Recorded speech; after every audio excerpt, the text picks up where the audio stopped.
Kom ons sit so, dan gaan ons 'n gebed saam doen. Hemelse Vader, ek eer en ek dank U vir elkeen wat vanmôre hier is.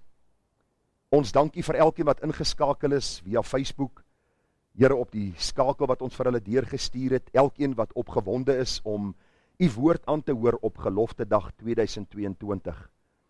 En die gebed van my hart is, Vader, dat U Seun Jesus Christus in ons midde sal verhoog deur die kragvolle werking van U Heilige Gees. Die woord sê vir ons, Here, dat U stel konings aan en U stel konings af. U lei die hart van 'n koning soos 'n waterstroom net waarheen U wil. Here, die mens dink sy planne uit, maar U rig sy voetstappe. En daarom wil ons vanmôre stil staan, nie noodwendig, Here, by mense en die oorwinning wat hulle behaal het nie, maar ons wil stil staan by die God van hierdie mense, wat vir hulle ook die oorwinning gegee het om sy naam te eer, met die bepaalde doel om sy boodskap van redding en genade aan mense uit elke nasie, taal, volk en stam te verkondig. En Here, ons is opgewonde om U woord vanmôre aan te hoor. Ons is opgewonde dat U woord so in tyd is en in pas is met die samelewing waarin ons onsself bevind. Daar is geen boek so relevant soos die Bybel nie. En as ons maar net die oor sal draai en sal luister wat die Gees aan die gemeente wil sê, dan sal ons hoor die diepte en die rykdom en die wysheid en die kennis van God. Soos geopenbaar vanuit sy woord en deur die krag van die Heilige Gees verlig aan ons harte. Baie, baie dankie, Here, vanmôre dat ons U kan vra, dat U ook hierdie dag sal seën, Here, op so 'n wyse dat ons hiervandaan sal vertrek. Here, nie opgesweep in ons harte oor een of ander oorlog wat plaasgevind het en 'n oorwinning wat behaal is nie, maar opgewonde sal wees dat U ons gespaar het met 'n doel. En Here, dis om te praat van die koning van die konings en die Here van die leerskare. Ons is die hande en voete wat U nou wil gebruik. Ons is die stem wat U nou wil gebruik. En mag ons as Johannes die Doper wees, wat in die woestyn uitroep, in hierdie dor en droë wêreld, wat wegsink in hulle sonde en elende, mag ons uitroep, dat daar 'n oase is, daar is 'n fontein van lewende water, daar is 'n rots, waaruit die water vloei, sy naam is Jesus Christus, die redder, die een wat sal kom om ons te kom haal. Vader, ek bid vir getrouheid, in die oordra van U woord, en ek bid vir hulle wat moet luister, dat U dit vir hulle maklik sal maak, en dat hulle ook gefokus sal bly op die waarheid van U woord, en Here dan geseën sal word met hierdie waarheid, om 'n seën te wees vir ander. Ons bid dit in U naam, en ons bid dit met soveel danksegginge. Amen. Nou vriende, vanmôre is Geloftedag 2022, en hulle het op 'n stadium vir Dr. John MacArthur gevra, wat preek jy op Kersfees, en wat preek jy op Nuwejaar, en wat preek jy Paasfees? Toe sê hy, ek preek die boodskap wat gaan oor die bepaalde saak wat aangespreek word op daardie dag. En ek wil vir u sê, ons praat vanmôre by Geloftedag juis oor hierdie saak wat plaasgevind het in die geskiedenis van ons volk as Suid-Afrikaners. En ek gaan met u praat bietjie oor wat gebeur het, vir u bietjie agtergrond gee, dan gaan ons die gelofte saam staande aanhoor, en dan gaan ons die geloofsbelijdenis doen, en dan gaan ons sing van Gesang 245 vers 11. Nou vriende, as ons kyk na Geloftedag, dan sien ons dat daar baie besondere dinge gebeur het in aanloop na, en dan ook by die aflê van die gelofte, en dan ook die dinge wat gevolg het daarop. Nou as ons bietjie kyk, dan sien ons, vriende, dat die voortrekkers dan van Transvaal na Natal, dis nou van Gauteng na, ek weet nie wat Natal se nuwe naam is nie, ek hoor is nou KZN, het hulle gegaan om vir hulle daar dan grond te bekom, om te bewerk en te bewoon. Nou toe hulle Natal aankom, was dit nie lank nie, toe hulle met Dingaan en sy impie-magte te doen gekry het. Nou as jy kyk na Dingaan en die geskiedenis oor Dingaan, was hy 'n regte diktator. Dit klink amper of ons 'n paar Dingaans het wat vandag nog lewe, diktators, mense wat deur allerhande magsvertoon poog om 'n stelsel omver te werp, en hierdie man Dingaan het Saka vermoor, hy was die leier van die Zulus, en hy dan ook hierdie magsposisie ingeneem. Die geskiedskrywers is baie duidelik en eens daaroor dat hy 'n diktator was. Selfs die swart mense het hom gevrees. Hy het met vrees regeer, en elkeen wat teen hom opgestaan het, is se muur gedood. Hy was 'n man wat lief was vir hierdie aansien, en dit is my amper soos wat dit aangaan in die politiek vandag. Elkeen is besig met 'n magsvergryp, En in hierdie magsvergryp bly baie onskuldige mense en baie mense gaan dood. Nou daar word vertel, vriende, dat hierdie man Dingaan baie van die voortrekkers vermoor het, hulle kinders, vrouens, hulle uitgemoor het en dan ook hierdie magsryk van hom dan uitgebrei het. Daar word vertel dat die trekkers onder leiding van Piet Retief op 'n stadium na hom gegaan het en so bietjie met hom onderhandelinge gehad het en dan grond van hom gekoop het, nie gesteel het nie 'n grondeis ingesit het nie, van hom gekoop het, op die eerlike en regte manier soos dit gedoen behoort te word. Hulle vertel die 4de Februarie 1838 is dokumente onderteken tussen Piet Retief en dan Dingaan en sy mense. Die 5de Februarie 1838 is daar vertonings gelewer deur die impies en die perderuiters, die vrouens sal dit nie verstaan nie, die mans het met altyd so ietsie van 'n ego, wil hulle mag en hulle krag wys en dit het gebeur, en die 6de Februarie 1838, nadat daar so 'n redelike vertrouingsband gevestig was, het hierdie man Piet Retief en so ongeveer 70 ander mans in Dingaan se laar ingegaan en u weet wat gebeur het. Dat hierdie man Dingaan hierdie 71 mans vermoor het en hulle dan oor 'n randjie net so entjie van sy kraal oorgegooi het waar hulle liggame basies dan verrot het en vergaan het. Die Zulus het verder voortgegaan om mense te moor en die voortrekkers wou gevlug het. Hulle het gedink, wat is die sin en die doel om daar te bly? En dan word vertel, in Oktober 1838 het Andries Pretorius met so 60 waans en 20 gesinne in Natal aangesluit by die voortrekkers. En ag vriende, hier onder hierdie groep voortrekkers was daar 'n man met die naam van Sarel Silje. Ek glo die meeste van u het al gehoor van hom. 'n Man wat die Here liefgehad het en die Here gedien het. Ek kry hierdie week 'n boodskap van 'n man wat vir my sê dat mense vir hom gesê het, man, hierdie hele gelofte dag is iets oor sonaanbidding. Lyk my mense is met die son oor die kop geslaan. Hulle het miskien sonsteek opgedoen want Kersfees gaan oor die songod en gelofte dag gaan oor die songod en die voortrekker monument het iets te doen met die songod. En ek wil vir u sê, moet u tog nie ophou met al die stories wat u hoor nie. Sarel Silje was iemand wat die Here liefgehad het. Hulle het die woord gelees, die Bybel soos ons dit vandag ken. En hy het 'n gelofte opgestel omdat hulle in 'n baie benarde situasie was.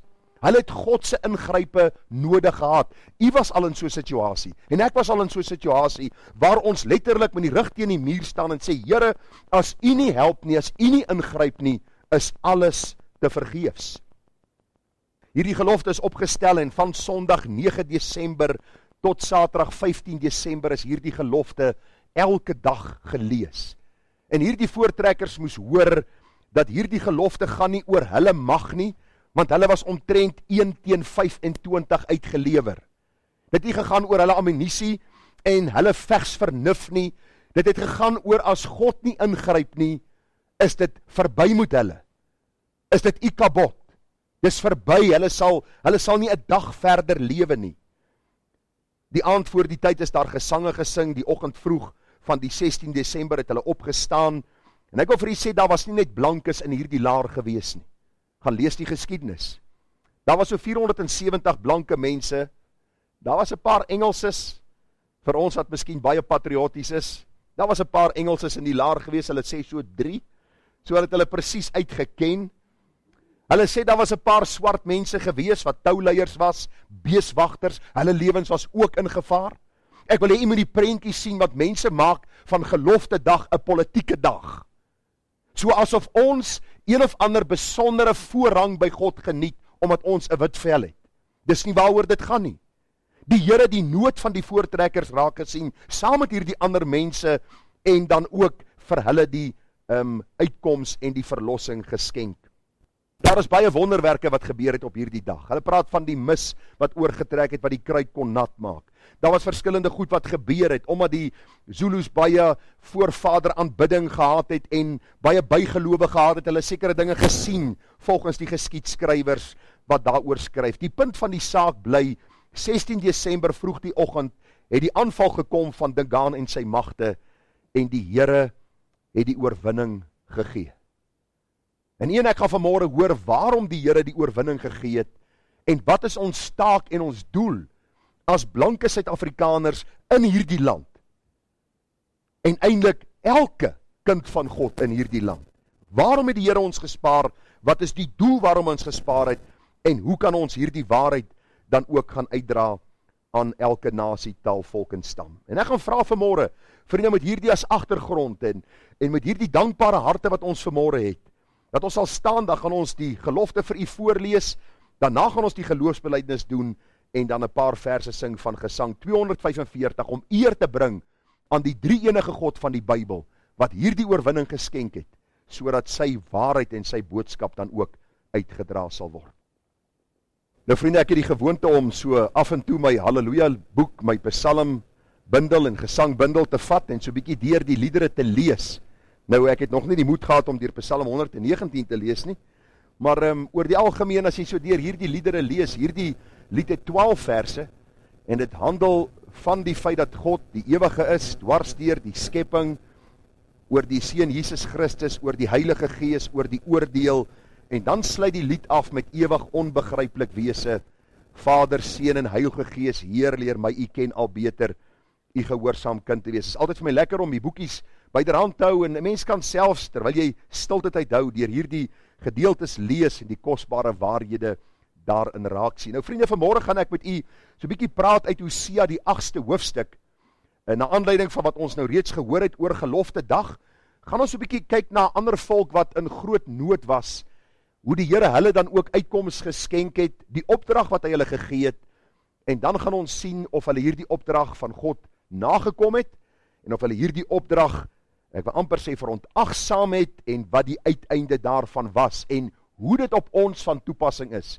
Prediking gaan oor, verstaan die teks soos dit daar staan, pas dit toe op ons dag, en gaan leef dan soos God het van ons vra. Eintlik baie eenvoudig.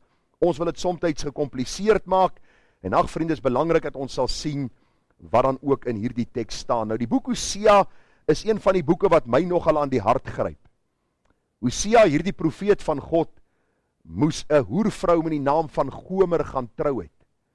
En die rede daarvoor was gewees, die Here wou sy volk Israel op 'n praktiese manier illustreer, dat hulle sonde en rebellie teenoor hom is niks anderste as geestelike hoerery nie. Nou vandag in die 21ste eeu in die kerk, wat ons vandag self bevind, wil niemand hierdie woorde hoor, dat as jy van God af weg beweeg, is jy besig met geestelike hoerery nie. Mense sê, hoe durf jy, vir verligte mense sê dat hulle besig is om geestelik te hoereer? Nou luister, as jy vanmôre die Here nie dien nie, is jy besig om geestelik te hoereer. Om weg te beweeg van dit, waarvan jy kennis opgedoen het, deur die woord van die Here. Ek onthou as jong man, 17, toe ek in matriek was en klaargemaak het met skool, het ons elke dag van skool, maandag tot vrydag, dis nou as ek daar was, as ek nie skool gebank het nie, nee, ek was daai tyd nog gelukkig nie gered nie, so ek het 'n verskoning vir my swak optrede. Maar die gedagte is net, het ons afgesluit met Onse Vader, wat in die hemel is. Die hele klas saam, het die Onse Vader gebed. En ek wil vir u sê, ek het daaraan gedink, nie een van my klasmaats, en ek self is sonder verontskuldiging nie. Net die feit dat ek hierdie gebed gebid het, en baie van hierdie heilige God geleer het, selfs in my onkunde, moet my bring by verantwoordelikheid om te buig voor hierdie God, om te dien en om te eer. As ek dit nie doen nie, is ek besig om geestelik te hoereer, weg te beweeg van hierdie God wat ek bely is my God. En ek wil vir u sê, ek het vir u gesê in die boodskap laas week, dat nie almal wat sê hulle ken die Here nie. Die vraag wat ek gevra het is, ken die Here jou? As hy jou ken, en jy sê jy ken hom, sal daar geestelike vrug wees. Dit sal 'n goeie gesonde huwelik wees, 'n verhouding, waar die bruidegom sy bruid voorberei vir hierdie ontmoeting eendag in die heerlikheid om by hom te wees. Hosea kom illustreer vir die volk Israel. Ten spyte van al God se genade oor julle, is die meeste van julle besig met geestelike hoerery. En ag, dit was 'n treffende voorbereiding en 'n gedagte uit die woord van die Here, en ek het al voorheen daaroor gepreek, maar opnuut weer na hierdie gedagte gekyk. En gedink om dit vanmôre met u te deel met die gebed dat die Here vir ons wysheid sal gee om ons eie harte voor die Here te ondersoek. Hosea 8 vers 1 sê: Die basyn aan jou mond, soos 'n arend skiet dit neer op die huis van die Here. Pragtig hoe die Here hierdie beeld gebruik. Dis soos 'n basyn, hy's hard en duidelik besig om vir die volk iets te sê, en dis soos 'n arend wat afskiet. Dis, het jy al 'n arend gesien wat op sy prooi afgaan? Dis presies die gedagte wat die Here vir ons wil gee. Die Here het nou 'n saak met sy volk. En ons praat hier nou van Israel, nie van my en jou nie. Ons is nie Israel nie.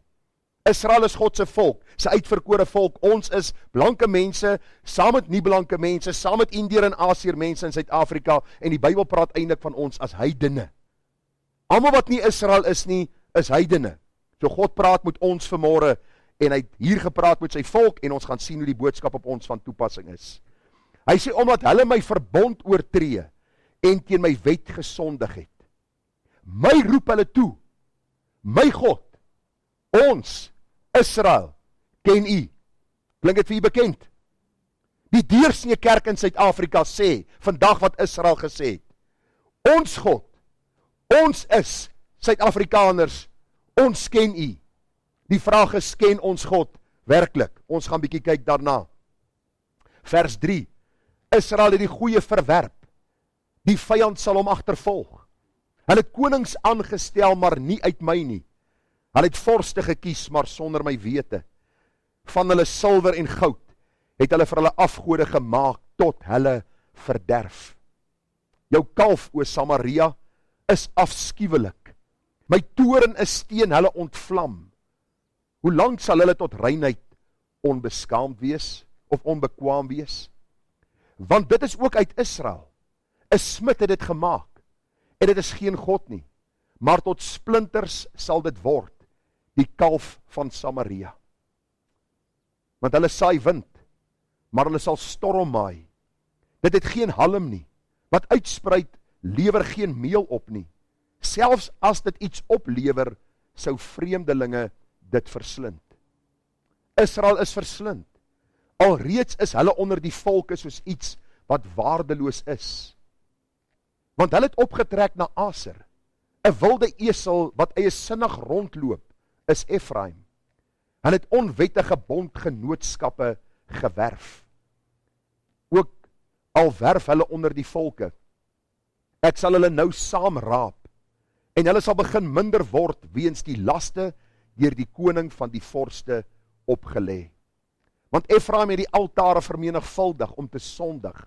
Die altare het vir hom tot sonde geword. Ek het hom 10.000 leringe van my wet voorgeskrywe, maar dit word as iets vreemds geag. Slagoffers, my aangebied, offer hulle, vleis is dit, en hulle eet. Die Here het geen behaag daarin nie. Nou sal hy aan hulle ongeregtigheid dink, en oor hulle sondes besoeking doen.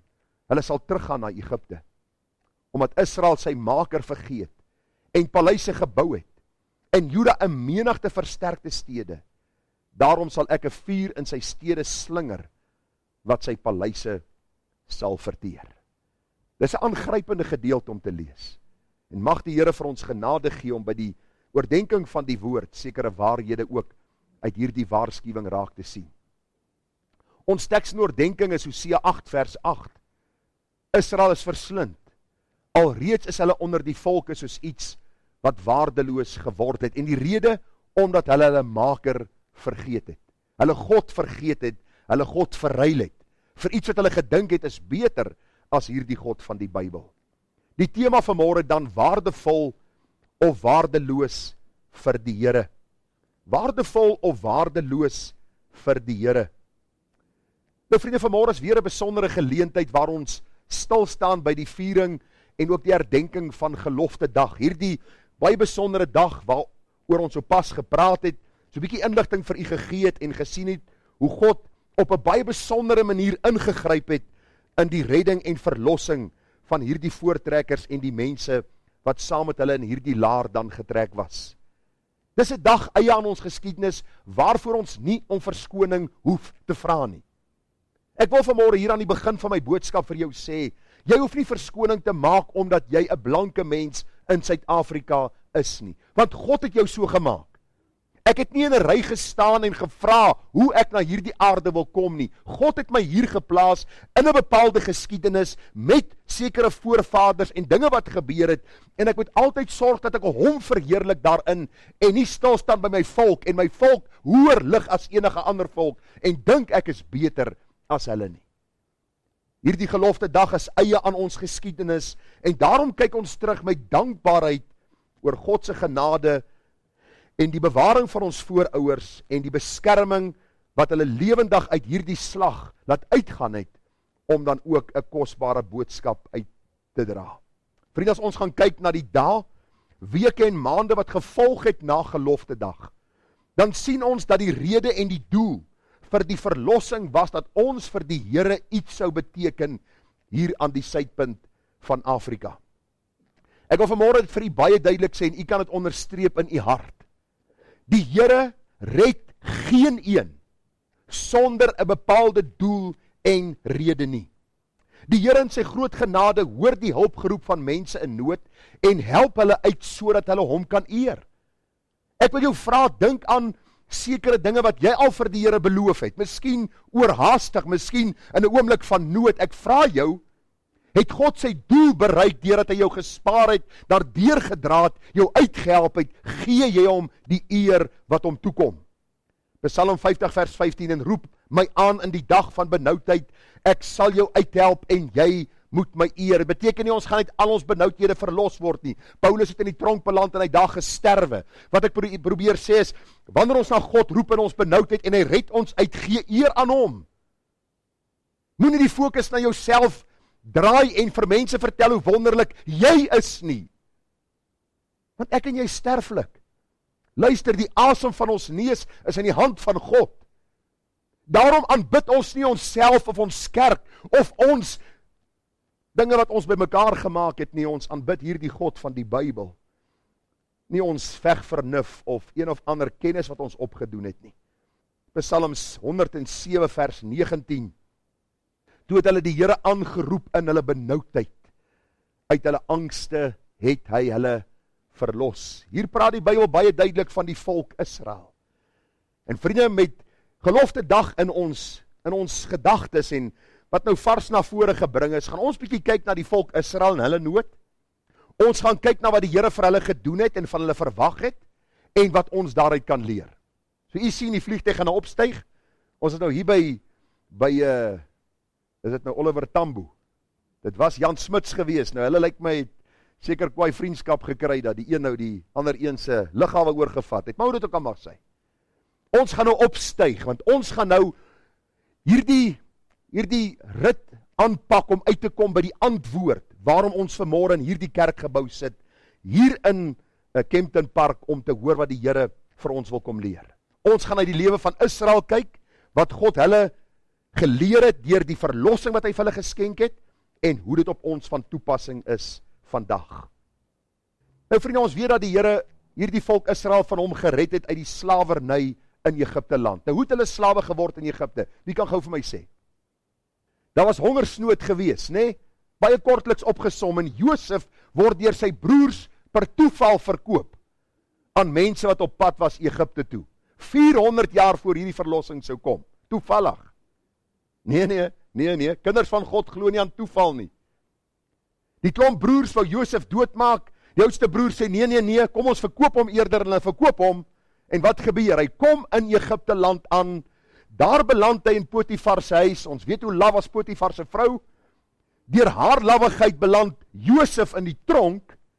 Die Bybel sê hy word later aangestel as leier in die tronk en later as tweede in bevel in Egipte land. Daar sterf Josef en Farao begin die volk Israel wat geweldig vermeerder het, begin hy vervolg. Daar is kinders wat doodgemaak word en die Bybel sê dat Israel se geroep na die hemel gekom het. God het hulle ellende raak gesien. Hy het geweet hulle is sy verbondsvolk, die verbond wat hy gesluit het met Abraham in Genesis 12, en nou lees ons daar in vers 23 van hoofstuk 2. En in daardie lang tyd het die koning van Egipte gesterwe, en die kinders van Israel het gesug en geweeklaag vanweë die slawerny, en hulle geroep om hulp oor die slawerny het opgeklim tot God. En God het hulle gekerm gehoor, en God het gedink aan sy verbond met Abraham, en met Isak, en met Jakob. Dink gou by jouself, jy staan in die môre op. Hier gaan jy na jou werksplek. Jy kry nie 'n salaris einde van die maand met 'n pensioenfonds en jy behoort aan 'n vakbond nie. Jy staan op as 'n slaaf. Jy word geslaan omdat jy nie genoeg stene maak nie. Daar word nie genoeg materiaal vir jou gegee om hierdie stene te produseer nie. Jou kinders word gevat en in die Nyl gegooi en hulle sterf by hulle duisende. Ek wil hê jy moet die prentjie kry van die nood wat geheers het. Daar was nie opgewondenheid in die môre as hulle werk toe gegaan het en 'n bonus as hulle teruggekom het aan die einde van die jaar nie. Daar was hartseer, daar was heeldag 'n gekerm en 'n geroep na God oor hulle situasie en hulle omstandighede. Ons kan dit noem haglike omstandighede. Maar daar is 'n God in die hemel wat gehoor het. En hierdie God het geantwoord op sy bepaalde tyd en op sy bepaalde manier. Ons weet van die 10 plaae wat plaasgevind het, hoe die Here sy mag aan Farao bewys het. Jy moet onthou, elke plaag was gerig teen een of ander afgod in Egipte. Het jy dit geweet? Elke plaag was gerig teen 'n afgod wat hulle aanbid het. Want hulle het 'n God gehad van vrugbaarheid, en hulle het 'n God gehad van die haal en die reën en die storms en lig en duisternis, en die Here kom vertoon homself aan Farao dat selfs Farao wat as God aanbid is 'n nietige mens is, en dat hy in beheer is van sy skepping en ook van sy skepsele. Die Here laat hierdie volk deur die Rooi See trek, 'n magtige vertoning van God se almag, toe daardie see dan in 2 geskeur word en dit soos 2 mure staan en die volk Israel droogsvoet deurtrek, terwyl die Here hierdie vuurkolom tussen die Egiptenaars en die volk Israel daar gestel het. Ander kant deur, toe die laaste een sy voet aan wal sit, toe sê Farao, luister, wat 'n fout het ek nou gemaak? Die Bybel sê dat God het vir Farao aangehits om hierdie goed te doen. Waarom? Want God wou Farao geoordeel het. En jy moet tog nie dink as leiers vandag maak wat hulle wil, dat God met sy oë toesit in die hemel en hy's onkundig oor wat op aarde aangaan nie. Hy laat iemand se maat van sonde volloop en dan oordeel hy hulle as hulle nie bekeer nie. Farao met sy leermag is agter hierdie Egiptenaars, agter die Israeliete aan, en wat gebeur? Die water kom terug op sy plek. En hierdie magtige weermag van Farao verdrink. Hy het hulle alles geleer behalwe om te swem. En dis hoe God hulle oordeel, hulle sterwe by die duisende. Waarom? Want God kom openbaar en demonstreer dat hy God is. En buiten hom is daar geen ander nie. U ken vir Moses en Miriam? Miriam met die tamboeryne sing en sê, Here, wees soos u onder die gode. Here, wees soos u in roemryke dade. Een wat wonders doen, Here, wees soos u. Hulle almal is bly in die volgende oomblik. Klaar. Die water is bitter. Ons wil terug aan Egipte toe. As ek hierdie goed lees, dan dink ek myself, Here, kan 'n mens se hart so boos wees? En wie ek het elke keer nog by een antwoord uitgekom. Ja. Ook my hart is so boos voor God. Daarom het ek 'n groot dosis van sy woord nodig, en dat sy gees die woord aan my hart kan verlig, sodat hy my van binne kan vernuwe na buite om hom te verheerlik. Ons harte is bedrieglik bo alle dinge. Hierdie volk is dadelik ongelukkig, en later kom die Here in Deuteronomium. Deuteronomium is die boek van herhaling. Die Here kom vestig net weer die wet en kom plaas die wet onder hulle voete in, die reëls en regulasies wat hy vir hulle gestel het. Maar die Here kom en hy maak 'n kragtige aankondiging vir die volk. En dis wat my getref het in hierdie voorbereiding. En hy sê in Deuteronomium 7 vers 7 tot 10 vir hulle: Die Here het 'n welgevalle aan julle gehad en julle uitverkies, nie omdat julle meer was as al die ander volke nie, want julle was die geringstes van al die volke. Ek wil vanmôre vir elke blanke Suid-Afrikaner sê, wat van hierdie dag 'n politieke dag maak, luister, as jy vandag gered is nie omdat jy so goed is nie. Dis omdat God genade oor jou bewys het. Hy het sy barmhartigheid oor jou uitgestort. Dit gaan nie oor 'n kleur vandag nie. Dit gaan oor die God wat genadig en barmhartig is. Hy sê vir sy volk Israel, moenie dink julle is iets besonder gewees nie. Nou kom hy in vers 8. Maar omdat die Here julle liefgehad en die eed gehou het wat hy vir julle vaders gesweer het, het die Here julle met 'n sterke hand uitgelei en jou uit die slawehuis, uit die hand van Farao, die koning van Egipte, verlos. vers 9, jy moet dan weet dat die Here jou God is. Sien u waarheen draai Moses die fokus van die volk af weg na God toe. Hy is die getroue God wat die verbond en die goedertierenheid hou vir hom, vir die wat hom lief het en sy gebooie onderhou in 1000 geslagte. Hoor nou, vers 10. Maar aan die wat hom haat, aan elkeen persoonlik vergeld hy dit. So jy moet tog nie die ding van bloedlyn vloeke glo nie, hoor. Oupa het gesondag, hy het glasie gespeel, hy was 'n vrymesselaar, nou is al hierdie skuld op jou gelaai, nie vergeet, ek wens mense wil hulle besig hou met die Bybel, en ophou duimsuig doen heeldag, want met duimsuig kom al die leuns in die kerk in, die Bybel sê, maar aan die wat hom haat, aan elkeen persoonlik vergeld hy dit, om hom te vernietig. Hy sal met sy hater nie versuim nie, hom persoonlik sal hy dit vergelde. Sê die Here dit van die ander volke, of sê die Here dit vir sy volk? Hy sê dit vir sy volk Israel. Deur die mond van Moses sy leier. Luister, ek het julle gered, nie omdat julle so besondere volk was nie, maar omdat ek 'n liefdevolle, genadige God is, maar as 'n voorwaarde. Dien my in getrouheid en in opregtheid. Nou weet ons wat die volk doen. Hulle kry hierdie kosbare wet van die Here van die berg Sinaï. Moses bevestig hierdie wet in Deuteronomium, en daar is hoofsaaklik 3 dinge wat die Here van sy volk verwag. 1. Hulle moes 'n seën vir ander volke wees, deur te verkondig en te toon dat daar net een ware God is, wat aanbiddingswaardig is. Hy is die God wat alles geskaap het, die God van Abraham, Isak en Jakob. As u bietjie die geskiedenis gaan navors, dan sal u sien hoe afgodediens die volkere oorgeneem het. Van die wreedste dinge het aan afgodediens gebeur. Kinders is geoffer, mense het op vuur geloop. Daar was letterlik mense wat hulle self gegee het as 'n offer. Daar was seksuele orgies, daar was drankmisbruik. Dit was een bose kringloop gewees. Wat doen die Here?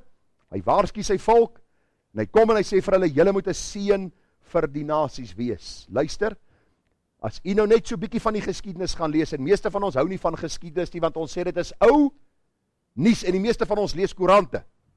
Ons lees ou nuus, maar ons hou nie van geskiedenis nie. Want ons lees niks wat môre en oormôre gaan gebeur in die koerant nie. Ons lees alles wat gebeur het, en 9 uit 10 keer is die waarheid nie, maar dit daar gelaat.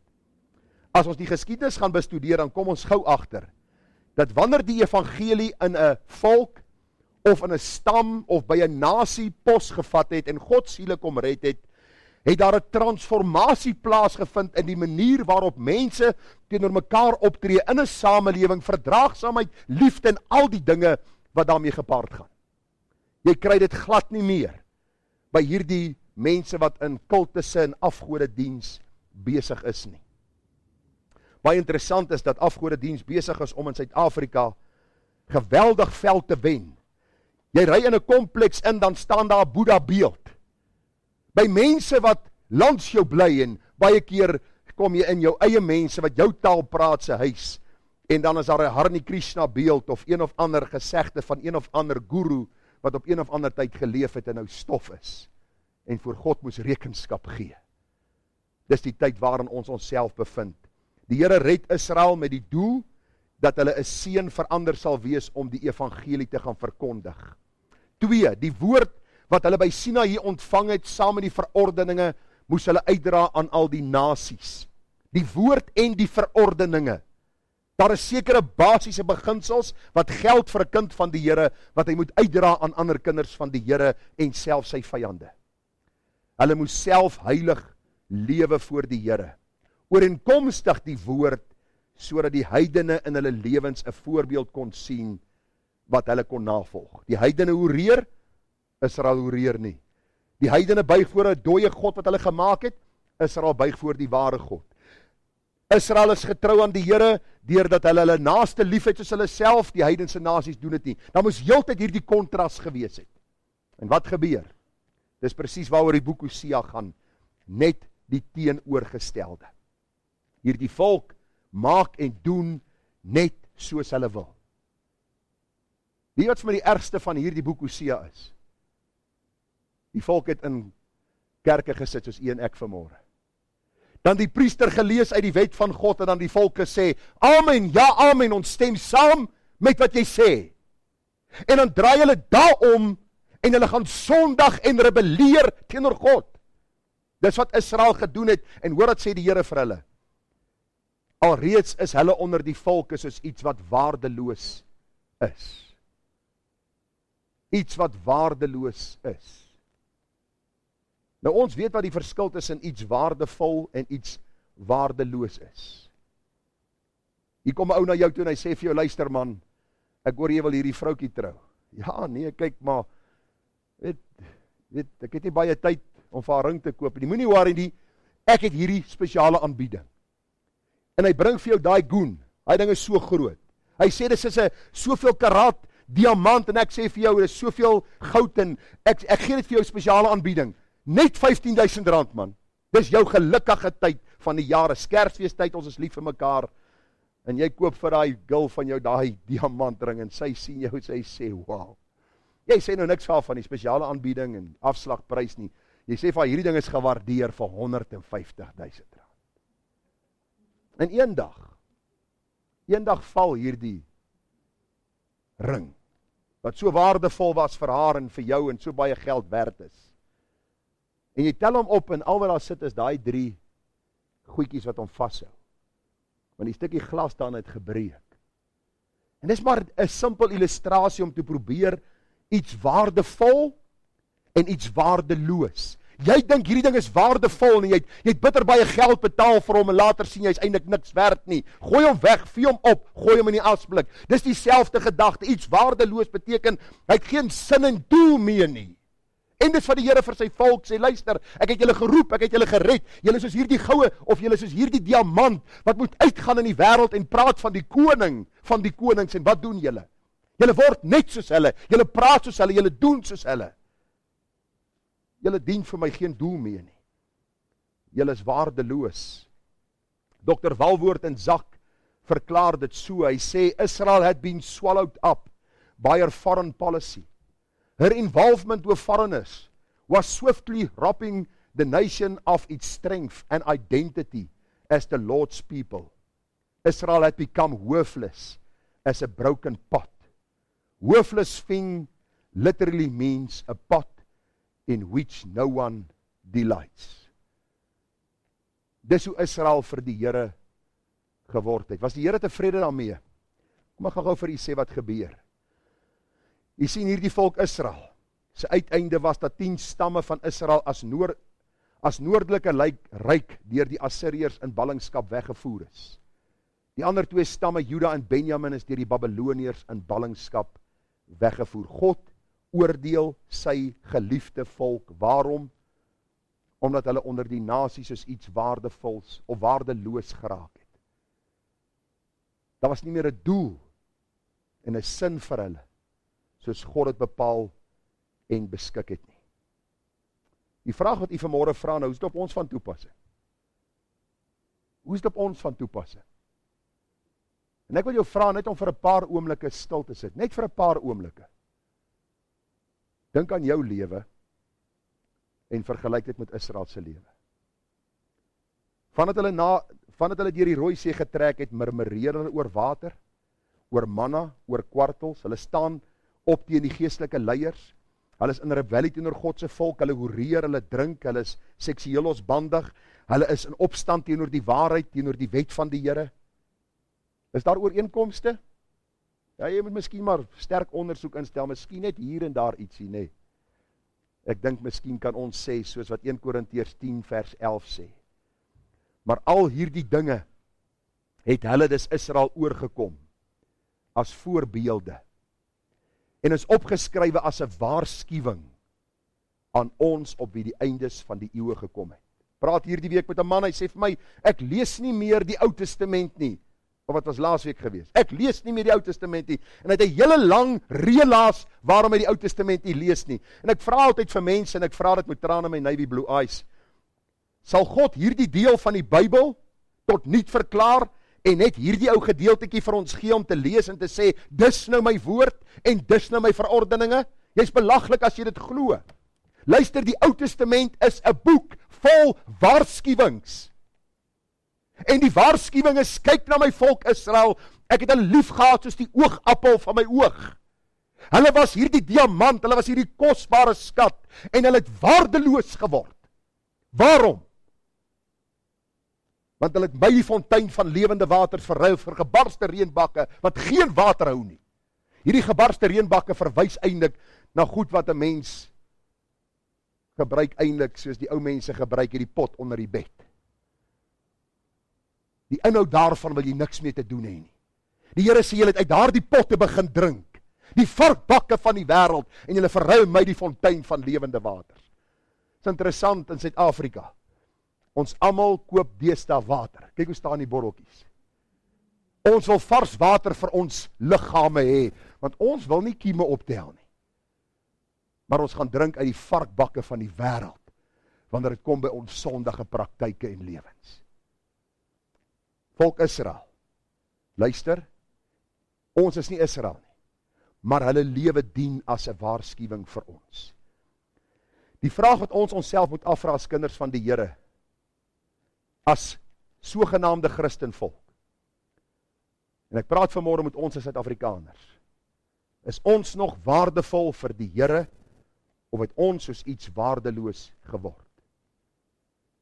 Die vraag is, hoe kan ons toets? Hoe kan ek en jy vanmôre toets? Waarom kan ons weet? Soos Israel bly die toets onveranderlik. As ons wil weet of ons nog waardevol vir die Here is, vra u self net 2 vrae af. As u my kans gee, gaan ek nog net 2 vrae hanteer. Vra u vir uself die vraag af, as u hier uitstap, het ek soos iets waardeloos geword, of is ek waardevol vir die Here? Ek vra nie as jy volmaak of onvolmaak nie, want ons almal is onvolmaak. As onvolmaakte mense staan ons in diens van die volmaakte God, en moet ons waardevol wees, ons moet bruikbaar wees, ons moet instrumente wees. Kom ons toets gou vinnig.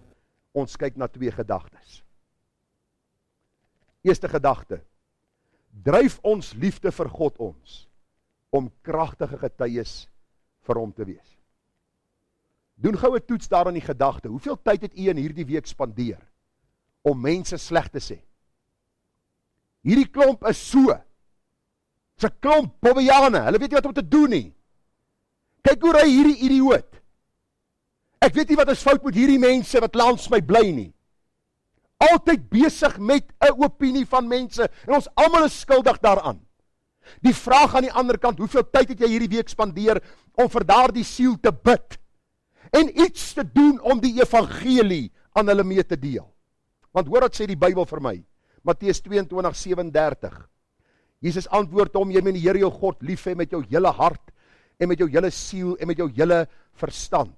As jy God lief het met jou hele hart, siel en verstand, ons kan God nooit so lief hê nie, maar ons poog altyd om so lief te hê. Wat sal ons dan doen? Ons sal dieselfde liefde aan ander openbaar, wat God openbaar het, naamlik, deurdat ons die evangelie sal verkondig, want vers 38 sê, hierdie liefde is die eerste en groot gebod, en die tweede, wat gelyk staan met die eerste is, jy moet jou naaste lief hê soos jouself. Wie is jou naaste? Die naaste aan jou.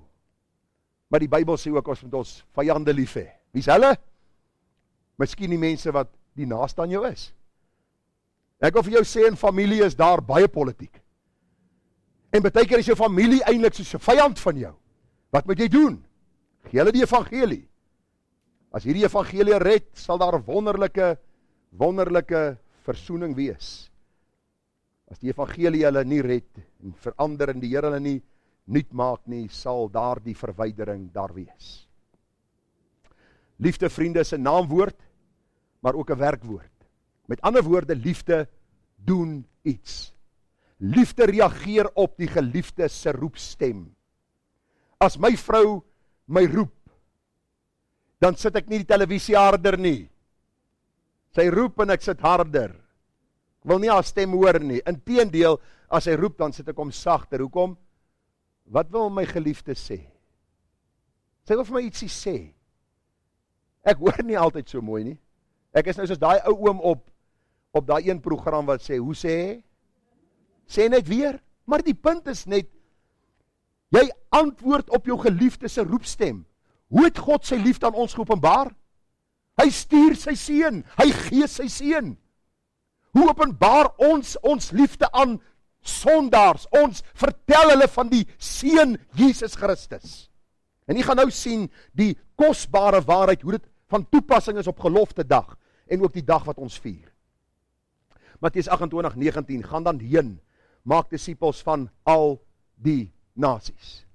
Ek onthou op 'n stadium in 'n bepaalde kerk waar ek by was, in bepaalde synodes waar ek gesit het, waar mense geglo het, ons moet hierdie goed reserveer vir ons, want ons het ons eie identiteit en ons het ons eie gedagte en ons het ons eie idee en ons verskil van ander mense. Luister, jy verskil niks van ander mense nie. Jy's net so boos en so groot sondaar soos hulle. Jou kleurverskil is al. Jy doen dieselfde sonde, jy kyk na dieselfde goed, jy leef op dieselfde manier en dieselfde God nodig, wat hulle nodig het. Maak disippels van al die nasies. Op 'n stadium het ek 'n groot storie gehad in een van my gemeentes, waar 'n kleerling vrou tot bekering gekom het. Ha, wat 'n ramp vir my. Blydskap in die hemele, dat 'n siel hulle bekeer tot God. 'n Ramp vir jou. Want as hy lidmaat wil word, is almal opstandig. Dat hulle op hulle eie aanbid. Ons aanbid op ons eie. En ek sê vir die een oom, ek sê oom, luister vir my baie mooi. Jy kom sit by my en ons gesels oor hierdie saak. As jy my die skrif kan verkeerd bewys, dan word hierdie vrou nie lidmaat nie. As jy my reg kan bewys, of as ek jou kan bewys dat ek reg is, dan word sy lidmaat. Wat doen die oom? Klim in sy kar en hy het nog nooit weer met my 'n woord gepraat, nadat ek hom uit die skrif gewys het. God red uit elke nasie. Weet wat vir my mooi was van die vrou? Sy kom na my toe, 'n klein vroukie, so 'n klein kleerling vroukie. Sy sê vir my, Dominee, ek wil met jou praat. Ek kom agter die mense is ongelukkig omdat ek lidmaat wil word. Wat sê jy in die kerkraad? Ek sê vir haar, het gaan eintlik nie oor wat ek in die kerkraad sê nie, maar ons is eens daarmee. Jy word deel van die gemeente. En sy sê hierdie woorde, ek sal het nooit vergeet nie. Sy sê, as ek so moet ly ter wille van Christus en sy saak, sal ek het doen. En ek dink met myself, wat 'n evangelie verkondig ons. Gereserveerd, ons is beter as ander. Luister, ons is sondaars, uit genade gered. Daarom reik ons uit na almal, en as iemand deel wil word van ons gemeente, dan sê ons, welkom. Hier is Christus, en ons verkondig hom as gekruisigde. En jy gaan nou sien, wat gelofte dag regtig beteken het, en vir hulle wat hierdie politiese dag wil maak, gaan gou agterkom, hulle skiet hulle self in die voet. Want die voortrekkers was sendelinge par excellence. Hulle was sendelinge in wie se voetstappe ons kon volg. Ek gaan vir u nou sê wat gebeur het. Die opdrag baie duidelik, Handelinge 1 vers 7 en 8. Dit kom julle nie toe om die tye op die geleenthede te weet wat die Vader deur sy eie mag bepaal het nie, maar julle sal krag ontvang wanneer die Heilige Gees oor julle kom, en julle sal my getuies wees in Jerusalem, sowel as in die hele Judea en Samaria, en tot aan die uiterstes van die aarde. 1 Korintiërs 1:17, want Christus het my nie gestuur om te doop nie, maar om die evangelie te verkondig, nie met wysheid van woorde nie, sodat die kruis van Christus nie verydel mag word nie, want die woord van die kruis is wel dwaasheid vir die wat verlore gaan, maar vir ons wat gered word, is dit die krag van God.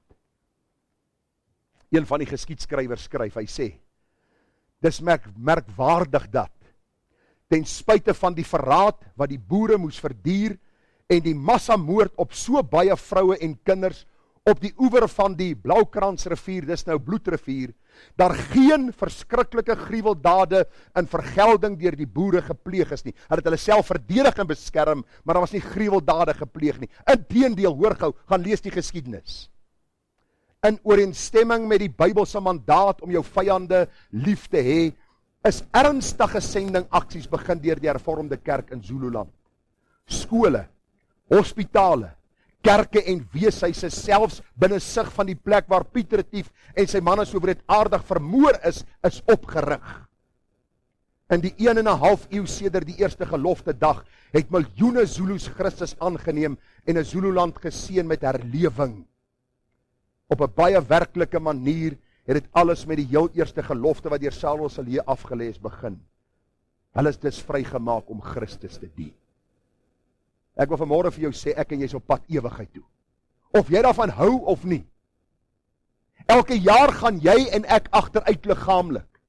Dit wys vir ons dat ons sterflik is. Daarom kan ons gees vernuwe word deur die woord, en ons kan ander mense vertel van hierdie Christus. En dis waarom die Here ons gespaar het op gelofte dag. Nie om vandag op 'n perd se rug te spring en 'n paar skote in die lug te skiet en 'n bottel brandewyn saam met my pel te down en te huil oor wat gebeur het in die ou Suid-Afrika nie. God het nie 'n fout gemaak met dit wat nou aangaan nie. Ons hou nie daarvan nie. Maar dit maak ons ongemaklik, maar die feit is, hy's in beheer om ons nader te trek aan homself. Jy gaan of sy vyand wees, of sy vriend wees. Dis een van twee. Help nie ons bevraagteken die heilige God nie. Hierdie week wat verby is, was vir my 'n kwaai week gewees. En glo dit of nie, ek preek vir julle Sondag na Sondag. En hierdie week toe vra ek, Here, is al hierdie goed nodig? En ek het so halwe krapperigheid in my binneste, soos of ek een of ander hero is, wat die heilige God kan bevraagteken oor het aangaan. En die Here vat my net na een gedeelte in sy woord. Sal die klei vir die pottebakker sê, wat maak u? En ek sê, Here, ek sal my vinger op my mond sit, wat my bose hart word geopenbaar. En die feit dat ek hierdie alwyse, almagtige God wil bevraagteken oor wat aangaan hier. Hy weet wat aangaan, en dit is vir my genoeg om te weet. Gelofte dag se doel is, dat ons hierdie evangelie sal uitdra.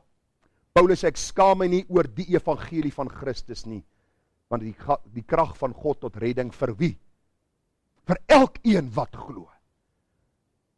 Kosbaar as jy ander mense uit nasies, tale en volke en stamme ontmoet en jy besef dat die Here hulle ook red. Net ou getuienis uit ou Calvin se lewe. Ons was nou die dag by die World View Conference. Daar het 'n man opgetree met die naam van Woody Buckham, swart man. Weet jy of jy hom al gesien het nie? Hy lyk soos 'n bodybuilder. Hy is so groot en sterk en hy het so diep stem. En Calvin wil hom net ontmoet het, want hy luister baie van sy preke. En na die tyd ontmoet hy hom en hy kom terug, hy sê, pa, ek het nou dag 'n professionele golfer ontmoet. En dit het nie naaste by soveel beteken, soos toe ek hierdie oom ontmoet, wat vir God lief is, en sy woord verkondig nie. My kind is lief vir golf, en hy ontmoet hierdie professionele golfer, en hy sê, pa, toe ek hierdie oom ontmoet, was die hoogtepunt in my lewe. Hoekom? Want God red, en hy stuur, en hy gebruik, en wanneer ons Christus lief het, dan is ons saam verenig in die taak en opdrag, wat ons koning vir ons gegee het, gaan die wêreld in, en verkondig die evangelie aan die ganse mensdom. Romeine 3 vers 23. Almal het gesondig.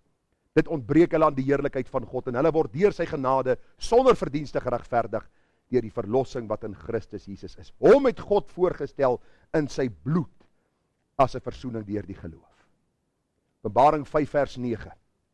Toe sing hulle 'n nuwe lied en sê, U is waardig om die boek te neem en sy seels oop te maak, want U is geslag en het ons vir God met U bloed gekoop, uit elke stam en taal en volk en nasie. Mense maak jou soms kwaad, stem jy saam? Ander kleuriges maak jou meer kwaad, stem jy saam? As jy nie saam stem nie, dan is jy nie 'n mens nie. Maar God leer jou, soos hy jou vrygekoop het, koop hy hulle vry. En as hy hulle vrykoop, dien ons dieselfde God, met die opdrag om die wêreld te evangeliseer. En as mense gered word, bring die Here verandering, en bring hy ook 'n nuwe lewe. Die laaste gedagte, en ek gaan dit vinnig afhandel, dryf ons liefde ons om heilig te lewe. Waarom het ons die Here ons gered by gelofte dag? Waarom het die Here ons blanke mense gespaar, saam met die swart mense, saam met die Engelse, saam met die trekleiers, saam met die beeswagters? Waarom het God hulle gespaar? Dat ons heilig voor die Here kan lewe. As julle my liefhet, bewaar my gebooie. As ek vir my vrou sê, ek het haar lief, en sy kom hier aan, en dit lyk of sy blou make-up gebruik, en die oë is potblou, en sy stamp haar elke week teen 'n muur, en die arm is blou, en die enkels is blou, en dis eintlik van die rondsleep op die grond by die huis. Dan wil ek vir jou sê, daar's niks liefde in jou nie. Moenie vas sê jy het haar lief nie. Ek sê ek het haar lief, en sy is onversorg, en ek verryk myself uit wat ek kan kry. Ek kan nie lief nie. Die Here sê presies dieselfde. As julle my liefhet, bewaar my gebooie. Doen wat ek vir julle sê. Volgende ene. Johannes 14:21, wie my gebooie het en dit bewaar. Dit is hy wat my lief het, en wie my lief het, hom sal my Vader lief hê, en ek sal hom lief hê, en my aan hom openbaar. Baie mense sê vir my, man, ek verstaan nie regtig die Bybel nie. Vra kom lees jy die Bybel? Ja, so af en toe. Ek sê, jy verstaan nie.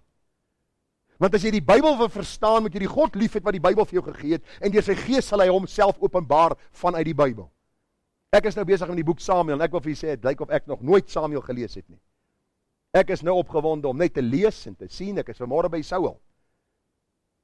En hoe hy die Ammoniete saam met die volk vernietig het, en hoe die Here hulle hierdie oorwinning geskenk het, met die doel, dat hulle getuie sou wees. Ek vra jou, vers 23, Jesus antwoord en sê vir hom, as iemand my lief het, sal hy my woord bewaar. As jy God se woord nie lees, en jy het God se woord nie lief nie, dan ken jy nie vir God nie. Dis maar jy maak sterk uitlatings vanmôre. Ek dink ek maak Bybelse uitlatings. Hoe kan ons sê ons het God lief, maar ons lees nie sy boek nie? Ag, en die meeste man sê vir my, ek hoor gou, hou nie van lees nie. En dan koop hulle die Golf Digest. Lees van die nuwe drywer, en lees van die nuwe patter, en hulle lees van die nuwe eisters wat gekom het, en hy boek word gelees van hoek tot kant. Maar ek hou nie van lees nie, en dan lees hulle nog Engels ook. Want die boeke kom in Engels uit. Wat probeer ek vir u sê vanmôre? As ons die Bybel nie lees nie, is dit nie omdat ons nie lief is vir lees nie. Ons wil nie lees nie, want ons ken heel moontlik nie die God wat hierdie Bybel vir ons gegee het nie. As jy hierdie God ken, wil jy sy boek lees, en jy wil doen wat hy vir jou sê. 1 Johannes 3 vers 18, my kinders, laat ons nie lief hê met woorde of met die tong nie, maar met die daad en in waarheid. Waar vind ons die waarheid? In die woord van die Here. 1 Johannes 5 vers 3, want dit is die liefde tot God, dat ons sy gebooie bewaar, en sy gebooie is nie swaar nie. Die kleerling het 'n liedjie gehad wat hulle gesing het. Dis so swaar om my laste te dra. Het jy al gehoor? Gelukkig ons sing dit nie, ons sal almal chant. Ek sê nou vir jou, die Here sê dis nie swaar om sy gebooie te dra nie. Ons maak dit swaar want ons is lief vir wat? Vir sonde. Ons is lief vir self, ons is lief vir die dinge wat vir ons genot bring, en God se woord is elke keer lynreg teen ons begeertes. Ek moet klaar maak. 2 Korintiërs 6 vers 14, moenie in dieselfde juk trek saam met die ongelowiges nie. Dit beteken nie gaan sluit jou in 'n klooster op nie. Dit beteken nie jy mag met niemand anders praat wat ongered is nie. Dit beteken jy moenie saam met hulle sonde doen nie. Moenie in dieselfde juk trek nie. As 'n man en 'n meisie na my toe kom en sê hulle wil trou, dan vra ek, hoorie, ken jy die Here, ken sy die Here? Ek ken die Here, sy ken nie die Here, dan sê ek vir hom, kom vra jy my dat ek jou moet trou. As jou meisie of jou aanstaande die Here nie ken nie, moet my nie eens vra nie. Want die Here sê, moenie in 'n ongelyke juk trek nie.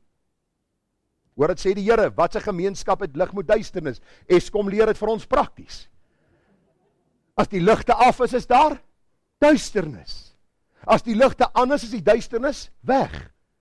Die Here kom vir ons prakties demonstreer. Hy sê, gaan onder hulle uit en sonder julle af. Hierdie sonder af beteken eenvoudig, moenie met die sonde heel en besig raak nie. As jy na 10 jaar van geredde lewe nog steeds met ongeredde mense as beste vriende bevriend is, moet jy vir jouself vra, wat se aanpassings het jy gemaak om hierdie vriendskap te behou? Want 'n ongeredde gaan of ongemaklik voel. Ek het 'n boesemvriend vir baie jare gehad. En ek bel hom nog van tyd tot tyd. Ons kom nie by mekaar nie. Maar ek bel hom van tyd tot tyd, en as ons begin oor die woord praat, en nou die dag was vir my so komies, begin hom konfronteer oor die waarheid. Hy sê, liefie, ja liefie, nou oor die foon. Hy sê, kom nou, ons sal nou ry, hoor.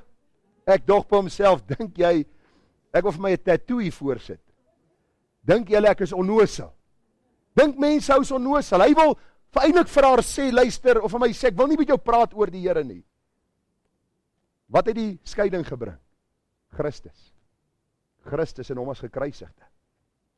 1 Petrus 1:14. Soos gehoorsame kinders moet julle nie julle lewe inrig volgens die begeerlikhede wat tevore in julle onwetendheid bestaan het nie. Daar bestaan nie 'n ding soos 'n vleeslike kind van God en 'n geestelike kind van God nie. Dis wat kerke ons wil leer, dan moet jy die tweede genadewerk deelagtig word en hierdie tweede genadewerk jy uiteindelik by Jesus uitbring. Twak daarmee.